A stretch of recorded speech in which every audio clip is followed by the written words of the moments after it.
Hey there, Singaporean investors. Tired of sifting through endless news, trying to figure out what truly matters for your SGX portfolio?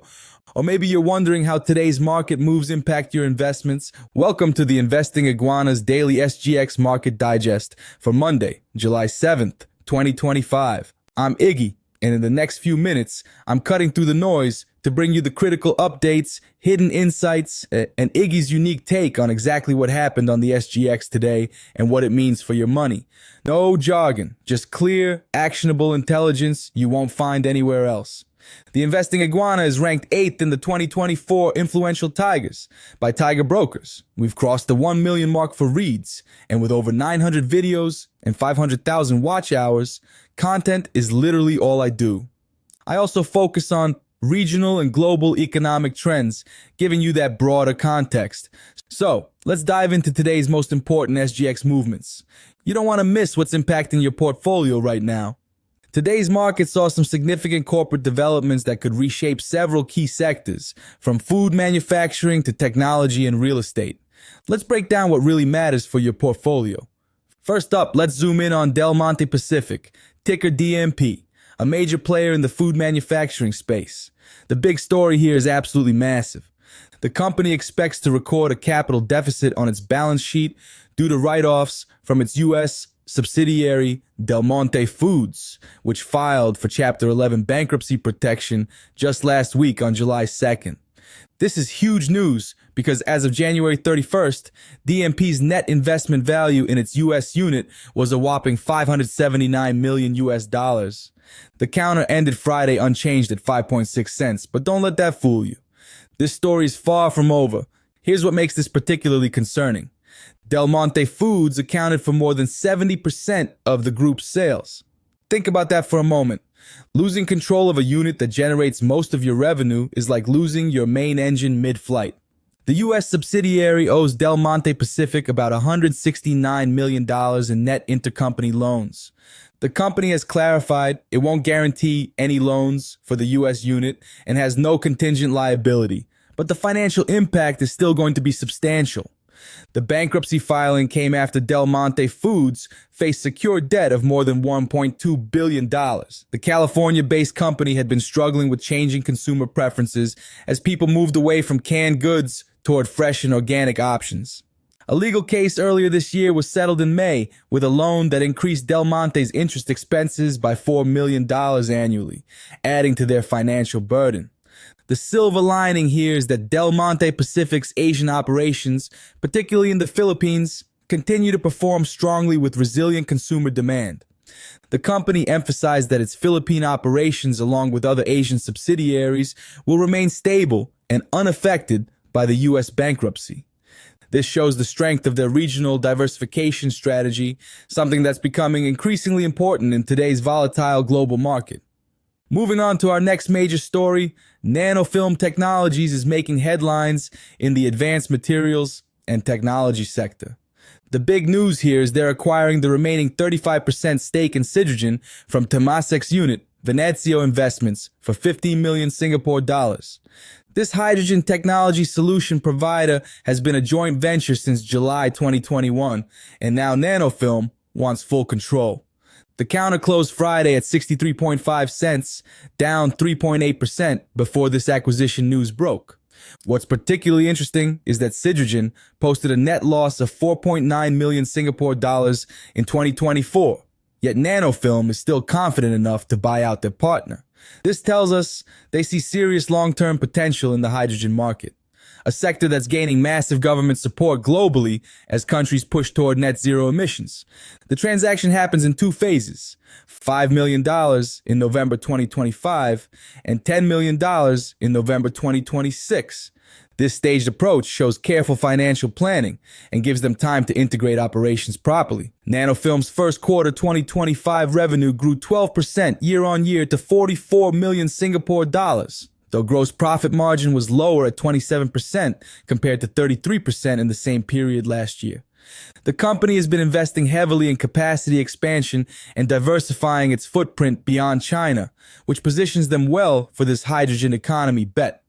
Now let's talk about LHN, a real estate player that's making a strategic move.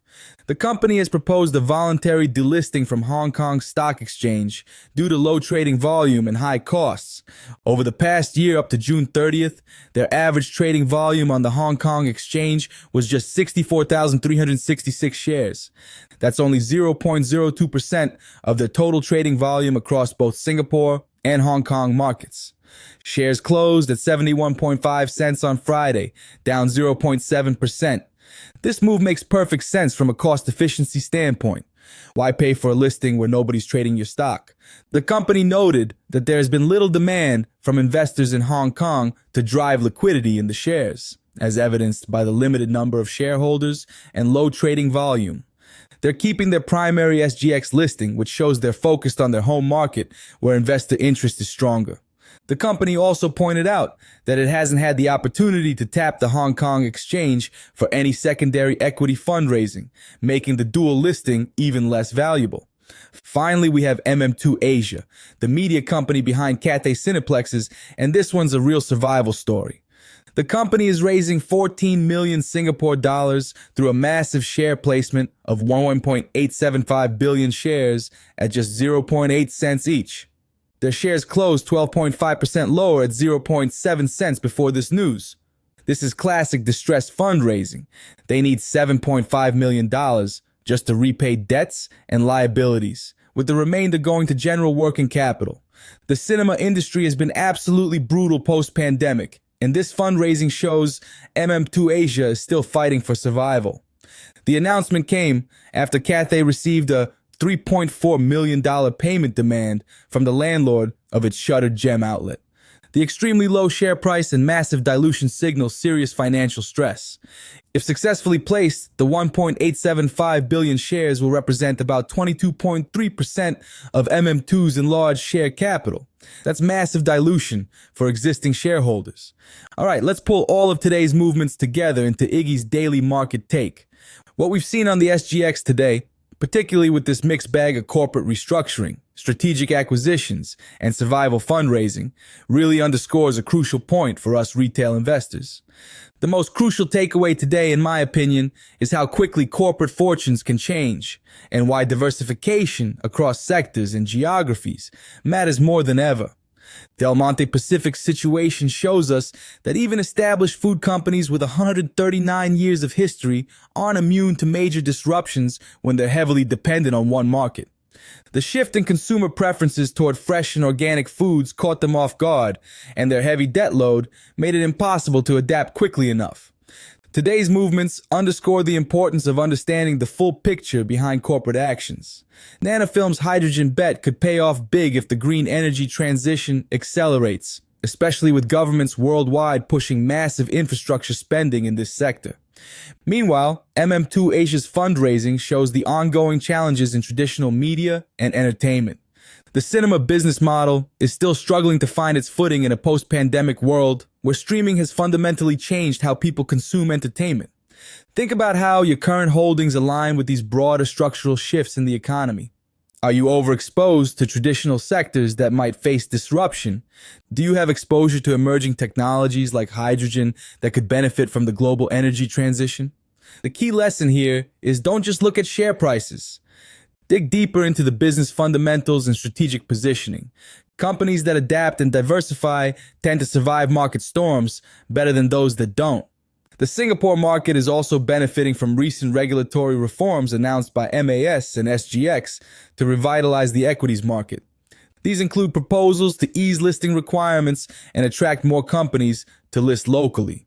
This could create more opportunities for retail investors like us in the coming months. That's the scoop for the SGX today, Monday, July 7th, 2025. Navigating these daily market shifts is crucial for your wealth growth right here in Singapore. If you found this digest helpful and want to get my real-time analysis, urgent insights, and a daily heads up on crucial market movements delivered to you up to a week before anyone else sees them, then our premium membership is for you. It's just $1 a month, less than a cup of coffee. Think of it as your daily dose of market foresight directly from my desk. Ready to stay ahead in the Singapore market? Just click the link in the description below to become a member. Don't forget to like this video, share it with your fellow investors, and leave a comment below with your thoughts on today's market. I always read them.